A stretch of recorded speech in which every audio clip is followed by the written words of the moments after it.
बिस्मिल्लाहिर्रहमानिर्रहीम। अस्सलाम वालेकुम। ये रंगून क्रीपर की बेल बहुत प्यारी लग रही है। सारे इसके फ्लावर सब खिले हुए हैं। तो जिस प्लांट पे हमने बात करनी है वो है डहलिया प्लांट।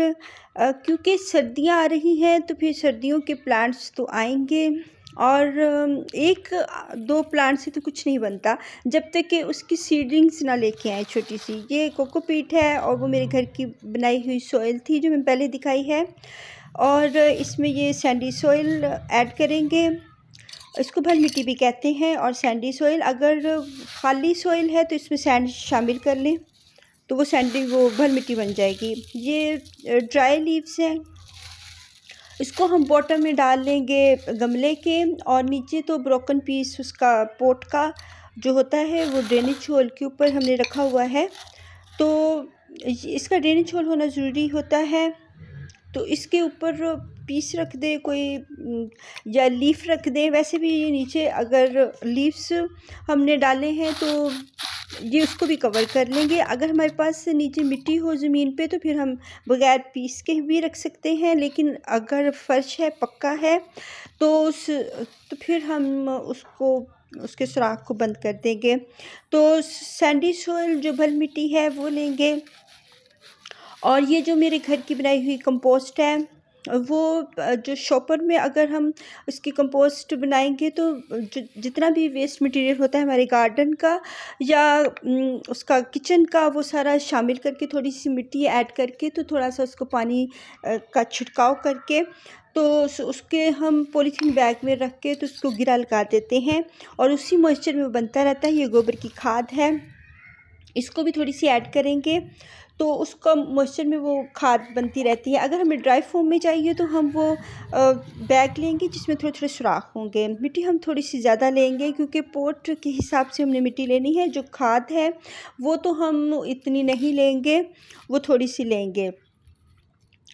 और ये कोकोपीट है, 1 मुट्ठी आप ले लें उसको, और मिट्टी को हम ज़्यादा लेंगे, पॉट के हिसाब से लेंगे। ये कोकोपीट है, इसमें डालेंगे वुड ऐश, जो राख होती है, लकड़ियों की राख होती है, वो डालेंगे। आप इसकी जगह भी फंगीसाइड भी डाल सकते हैं, मेरे पास ये अवेलेबल है, इसमें सारा कुछ होता है। तो ये लकड़ी है छोटी सी, ये बाद में मैंने तोड़ के इसमें शामिल कर दी थी जो अब टूट नहीं रही है। तो इसके अंदर हम ये सारी चीज़ें ऐड करके, तो इसमें तो फास्फोरस और भी इसके बहुत फ़ायदे हैं, और ये पानी को भी कंट्रोल करती है। जो वुड ऐश होती है, अगर पानी ज़्यादा हो जाए तो इसमें ये कंट्रोल करती है। और हमारी मिट्टी में थोड़े से कोयले भी मैंने शामिल किए हुए होते हैं, वो भी पानी को रोकती है, फंगस लगने से बचाती है अगर एक्स्ट्रा हो जाता है हमारे पॉट में पानी। वरना सीजनल प्लांट्स में तो बहुत ज़्यादा ज़रूरत होती है वाटरिंग की भी, खाद की भी। जो हमारे परमानेंट प्लांट्स होते हैं उनको तो हम वक्त के साथ साथ उनको देते हैं, खाद उनको भी देते हैं जब वो फ्लावरिंग पे होते हैं या उनका भरने का टाइम होता है।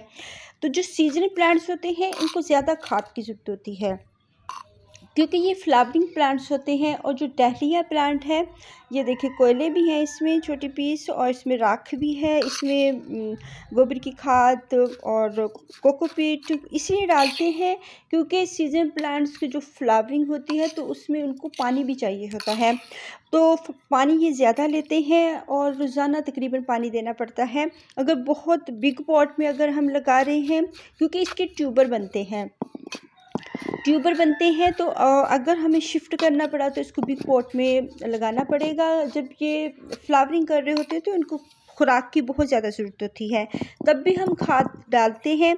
और उससे पहले हम खाद डाल लेते हैं फ्लावरिंग से पहले, क्योंकि इसकी फ्लावरिंग डहलिया की होनी है मार्च में, फरवरी मार्च में जाके, और अप्रैल तक बहुत गर्मी होती है जब इसकी फ्लावरिंग होती है। तो हम फरवरी में खाद डाल लेते हैं, तब इसकी बड्स बननी शुरू हो चुकी होती हैं। अभी तो हमारे प्लांट्स छोटे हैं, नवंबर का मंथ है, तो दिसंबर, जनवरी और तकरीबन फरवरी में इसकी बड्स आनी शुरू हो जाएंगी। तो आस्ते से आराम से इसके जो सीडलिंग्स हैं, छोटे बेबीज हैं, इनको हम निकाल के, अगर जड़ों समेत भी निकालते हैं तब भी ये जल जाते हैं। अगर जड़ें नहीं भी हैं, जड़ें तो हैं लेकिन मिट्टी साथ नहीं है, तो तब भी ये जल जाते हैं, क्योंकि ये बेबीज़ हैं और बेबीज़ जल्दी सर्वाइव कर जाते हैं। जितना बड़ा पॉट होगा उतना ही मुश्किल से हम वो सर्वाइव करेगा, उतनी ही उसको देर लगेगी चलने में जितना बिग प्लांट होगा। अगर छोटा बेबी है तो उसको सर्वाइव करने में वो जल्दी सर्वाइव कर जाता है और वो शौक में भी कम जाता है। जितनी हम सीडलिंग्स बड़ी करते जाएंगे वो शौक में फिर उससे निकालना उतना ही टाइम लगेगा, वो उतने दिन ही ज़्यादा झुके रहेंगे उसके जो लीव्स होते हैं। जितनी छोटी सीडलिंग्स हम लगा लेंगे 3-4 अगर लीव्स आए तो हम उसको ट्रांसप्लांट कर लेते हैं। डहलिया की अगर रोशनी की बात करें तो ये धूप का ही प्लांट है, लेकिन जब ये फ्लावरिंग करता है तो उस वक्त मार्च के मंथ में बहुत गर्मी होती है। बहुत मेडोस एरियाज़ में जो मैदानी इलाके होते हैं उनमें तो बहुत गर्मी होती है, जो हिल एरियाज़ में होते हैं उधर इतनी गर्मी नहीं होती है। उधर फिर गर्मियों में ही सारी गर्मियों में इनकी फ्लावरिंग होती रहती है, जबकि जो मैदानी इलाके होते हैं वहाँ पे सारे वक्त इनकी फ्लावरिंग नहीं होती है गर्मियों में, वो सर्दियों में तकरीबन नॉर्मल सीज़न में इनकी फ्लावरिंग होती है। बहुत ज़्यादा गर्मी में ये जल जाते हैं, ख़त्म हो जाते हैं, उनके ट्यूबर्स रह जाते हैं हमारे पास। जो सीजनल होते हैं डहलिया उनके ट्यूबर्स नहीं बनते हैं, वो सीड से ही लगाएंगे। तो जो होते हैं पेरिनियल डहलियाज होते हैं और वो डबल डहलियाज होते हैं, उनके सीड्स जो उनके नीचे ट्यूबर्स बनते हैं।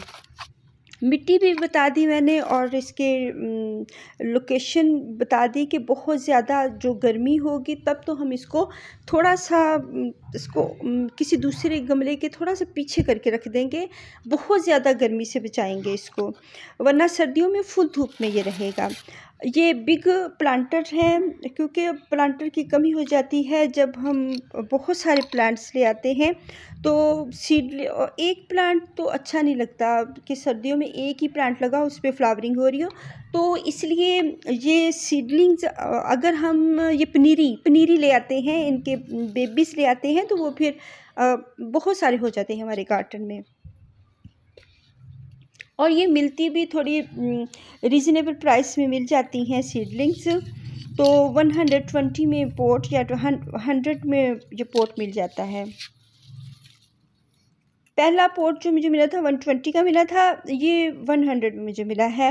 ये जो फ्रेंच मैरीगोल्ड के लगाए हुए थे हमने सीडलिंग्स, अब उसी में मैं ये 2 डहलियाज भी लगा दूँगी और ये पॉट बहुत अच्छा सा भरा हुआ लगेगा। नीचे फ्रेंच मैरीगोल्ड्स लगे होंगे, ऊपर डहलिया की बहुत लॉन्ग ब्रांच चली जाती है, बहुत ऊपर जाके वो फ्लावरिंग करती है, तो इसके बॉटम भी भर जाएगा फूलों से और ऊपर से भी ये फ्लावरिंग करेगा तो बहुत अच्छे लगेंगे। ये बिग पॉट है, तकरीबन 14 या 16 इंच का पॉट है, तो इसमें ये डहलिया बहुत अच्छे से चलते रहेंगे। जो ट्यूबर्स वाले डहलिया होंगे उनको हम जब ये फ्लावरिंग पे होते हैं तो बहुत ज़्यादा पानी मांगते हैं, लेकिन जब ये फ्लावरिंग पे नहीं होते हैं, ख़त्म कर चुके होते हैं, इनके ट्यूबर इसके ज़मीन के अंदर रह जाते हैं, तो फिर हम इनको वाटरिंग इतनी नहीं करेंगे, ज़्यादातर ड्राई सॉइल में रखेंगे।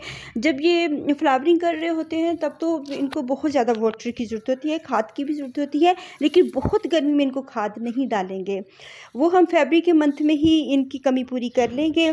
बाद में अगर हो सका तो थोड़ी सी लिक्विड फर्टिलाइज़र देंगे, अदरवाइज़ नहीं देंगे। तो इनको लगाकर तो हमने अब वाटरिंग साइडों पे करनी है, वाटरिंग बिल्कुल दरमियान में वाटरिंग नहीं करनी है, तो आस्ते से वाटरिंग करें। और अब ये इसको फुल धूप में रखते हैं, क्लाउडी मौसम है, इतना सूरज नहीं निकल रहा है।